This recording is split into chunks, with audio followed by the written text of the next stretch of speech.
Okay, welcome back, guys. This is the second part of the distribution of crime, class, and gender and ethnicity discussion. I thought I'd cut my last one a bit short, just as I'd spent quite a bit of time discussing social class. So we're going to move on to ethnicity now, and we're going to go through the same materials, discuss a couple of key points, and really just flag up anything you really need to know. As I said in the previous video, if you've already completed the pack and you're happy with the content, just skip ahead. Don't feel you need to watch the video. Unless you really would like a little bit of additional guidance with the materials and obviously a bit of discussion with them. So we're going to start with page 73 and work our way through this topic. And it's only a shorter, gender's far shorter than class was.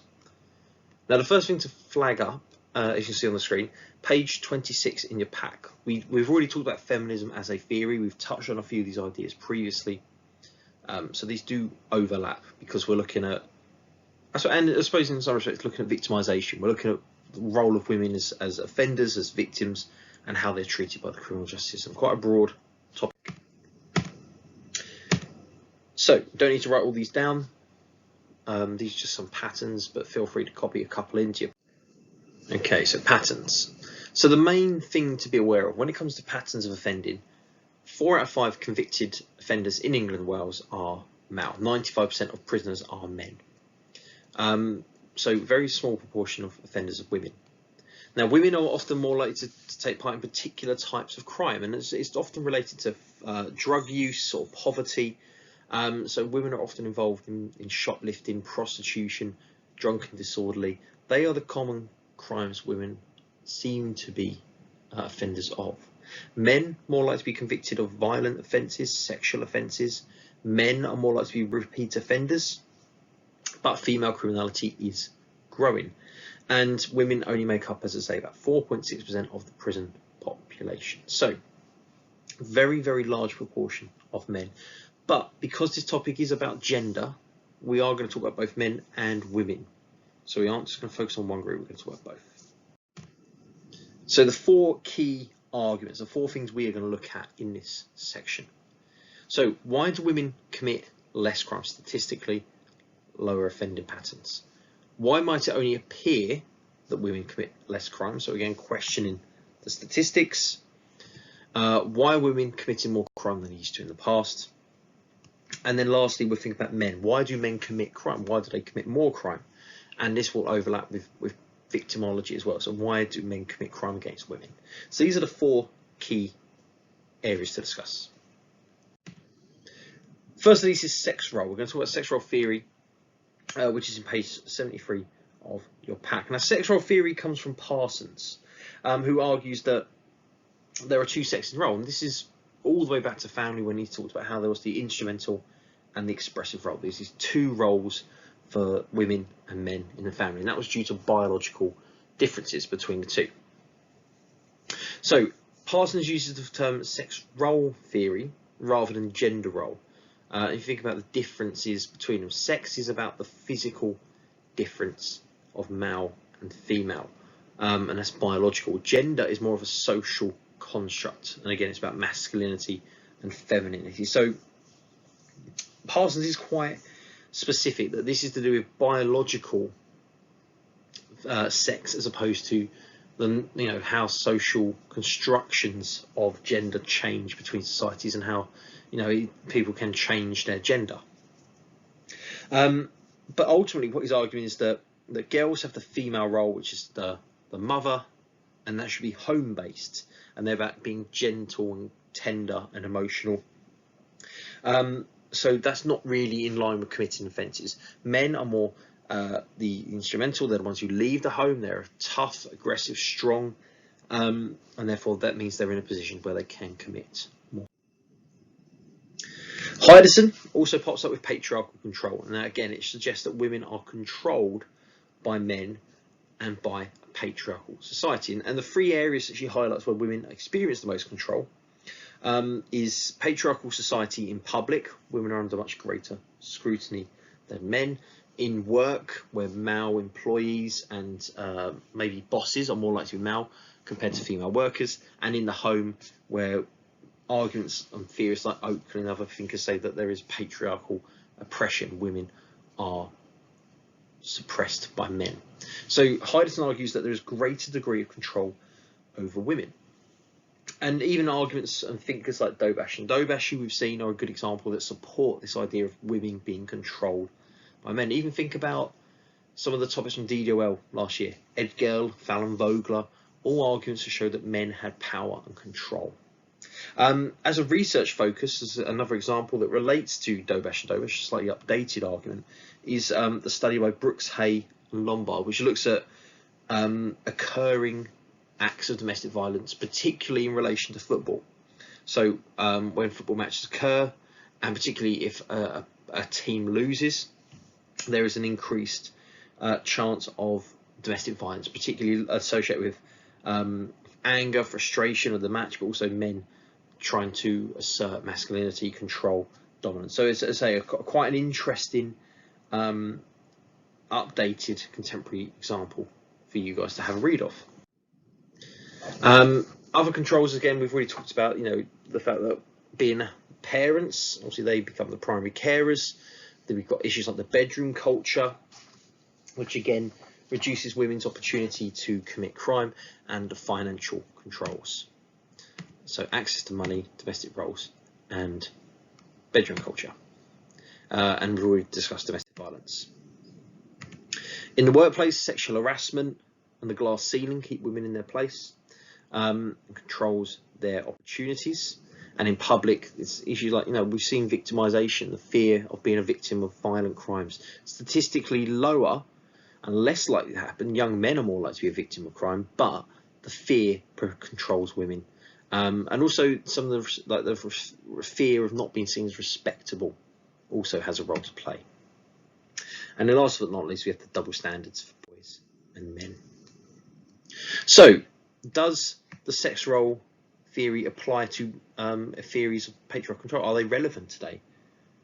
Is that still the case? Has society changed? That could be a good thing to question.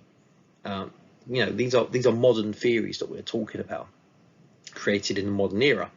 We are in a post-modern society now where there's much greater choice and diversity. So, do these still apply? Are they, or even if they still apply, are they still as rigorous and strict as they were in the past? Has there been any indication of change?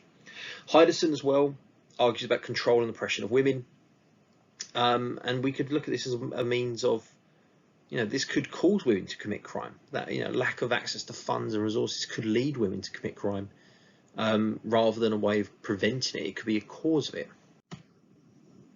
And as I say, we've got the research I flagged up earlier, which is, again, I would encourage you to have a read of. So, class and gender deal. So we'll quickly talk about the class and the gender deal, and the work of Carlin. Now, Carlin considers, again, why people don't commit crime. Or women don't commit crime. And it's due to these class and gender deals that she highlights. So working class women are rewarded financially by working and earning money through a legitimate means. They're also rewarded emotionally through family and are made to feel happy and comfortable when performing their gender roles. So the idea being that women do not commit crime generally because they have these kind of rewards from work and home.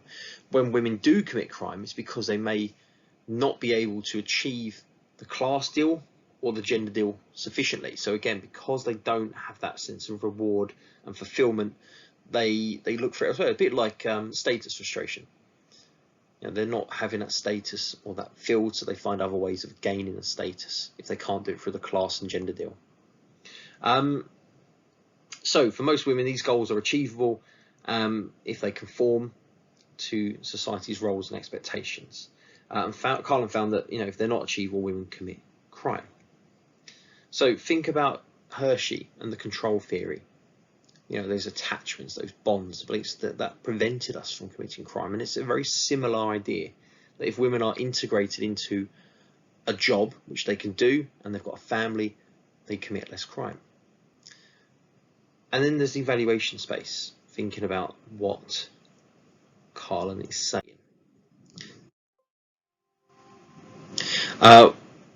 We have double deviance next. So again, this is the work of Smart that found that when women do commit a crime, they're seen as a double deviant. Now, this is kind of the opposite, as we mentioned before, of the chivalry thesis, where women are less likely to be prosecuted if they conform to gender roles and the expectations of femininity. What Smart found was that if women don't conform to traditional gender roles, they are more likely to receive a doubly deviant or a double sentence or a longer sentence, because they've not only broken the law, but they've gone against traditional gender roles. This can be seen in cases like female sex offenders against children, or women who abuse children, or women who engage in acts of domestic violence or sort of murder, because these are, we don't associate women doing these acts legally. Again, it's seen as more severe, more outstanding. I think female child abusers are rarer than male child abusers. So when one comes through the court system, it's a bit more of a shock, and therefore it could explain the double deviance that's applied. So there's some optional activities in the PowerPoint, which if you want to spend some time thinking about them, you can have a go at those. I'm going to skip through them very quickly, but again, at any slide, if you want to pause on it and have a think, that's more than welcome. So I'll just go for the first one. So application is Anna. So again, some questions there for you to consider. Application 2 is Janet. Again, the questions for you to consider. Application 3 and application 4. So like I said, if you want to pause on any of those and have a look at them, feel free to do so. And then we have the analysis and evaluation. So, why do you think women do not commit crime? And we'll see which one of these would be the most important reason for you. Why do you think that's the case?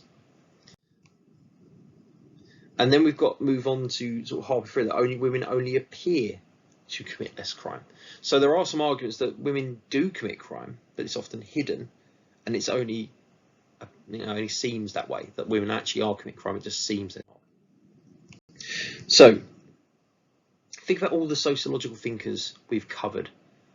How many of them, of the studies we've looked at, are by males as opposed to females? One of the big arguments about sociology is this argument that is Malestream. It's predominantly sort of full of men researching topics, and some of the older sort of modern arguments from feminism was that sociology was Malestream, it was male focused, it only cared about men and men's issues, and that's what kind of partly led to the development of feminism within sociology and within society. So we've had this argument that we could question the research because of this focus on men. We also have the chivalry thesis. Now, the chivalry thesis comes from Pollock, who says that we tend to act chivalrously towards women, more leniently towards women, particularly if they are conforming to expectations and gender norms and roles in society. And this could also affect official stats, that we let women off of offences, or we treat them less severely than if they were a male, which could explain why there may be lower levels of crime and offences by women, because they're sort of seen a more caring, nurturing way by the criminal justice system. So women are committing crime. That's the last thing we're going to look at on page 74. Women are committing crime today, and this comes from Adler and liberation thesis. So the idea that women have more freedom to commit more crime. And you've got the sort of task on the bottom of 74, which is a bit of a synoptic link, thinking back to what we've done in family and education, and what has changed and how that has led to women having more opportunities to commit crime. So think about family size becoming smaller, couples delaying childbirth, women being more likely to have a life outside the home gives women more opportunity to commit crime. Same with education. Women have more power, more status from educational success. So again, all these can lead to criminal behaviours or opportunities. So the next bit we have is moral panics. Now, I do need to send you a separate extract from a web textbook, but essentially this is the work arguing that there is this moral panic, this fear about female crime growing. So as I say, I will send this separately to you, but it's worth a read, and make some notes into your pack on that. It also links to Adler's argument. And then last but not least, we have male crime. Men do commit more crime. That is a fact. We know that from other sections we looked at. So some of the arguments we have is the male sex role theory. From Parsons, again, we can apply that here. Men are the instrumental workers. They leave the home.